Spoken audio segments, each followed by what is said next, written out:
పట్టు చీర అనగానే ఇష్టపడని వాళ్ళు ఎవరైనా ఉంటారా? ఎవరైనా కట్టుకో ఉంటే అబ్బా ఎంత బాగుందో అనడం తెలుసు కానీ నాకు చీర కొనడం మాత్రం తెలియదండోయ్. చీర అనగానే నాకు అమ్మ, పిన్నిలు, అత్తలు తీసిచ్చినవే కానీ నా అంతటా నేను షాపింగ్ చేసిందే లేదు. ఎప్పుడైనా పెద్దవాళ్ళు ఒక చీర కొనాలంటే ఈ బార్డర్ బాగలేదు, ఆ డిజైన్ బాగలేదు అంటూ ఉంటారు.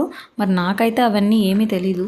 ఇప్పుడైతే నేను తప్పనిసరి పరిస్థితిలో ఒక ముఖ్యమైన శుభకార్యం కోసం చీర కొనాల్సి వస్తుంది. మీకు వీటిలో ఏ చీర నచ్చిందో కామెంట్ చేయండి. నేను ఏది సెలెక్ట్ చేశానో కూడా నేను మీకు చూపిస్తాను. వీళ్ళు ఎగ్జిబిట్ చేసే ఈ లైట్ ఫోక్సెస్ కి వాటి ఎగ్జాక్ట్ కలర్ అస్సలు అర్థమే కాదు. ఇప్పుడైతే నేను మా హస్బెండ్ తో షాపింగ్ కి వచ్చాను. ఆయనేమో పిల్లల్ని చూసుకుంటూ పక్కన కూర్చునేశాడు. నీకు నచ్చింది నువ్వు తీసుకోమన్నాడు, కానీ నాకైతే అసలు అంతా క్లమ్జీగా అనిపిస్తుంది. పక్కన సలహా ఇచ్చేందుకు ఇంకెవరైనా ఉంటే బాగుండు అనిపించింది, కానీ ఇప్పుడైతే ఆప్షన్ లేదు. వీడియో నచ్చితే ఒక లైక్ చేసేయండి. అలాగే మీకు ఏ చీర నచ్చిందో కామెంట్ చేయడం మాత్రం అస్సలు మర్చిపోవద్దండో. See you in the next video. Bye bye.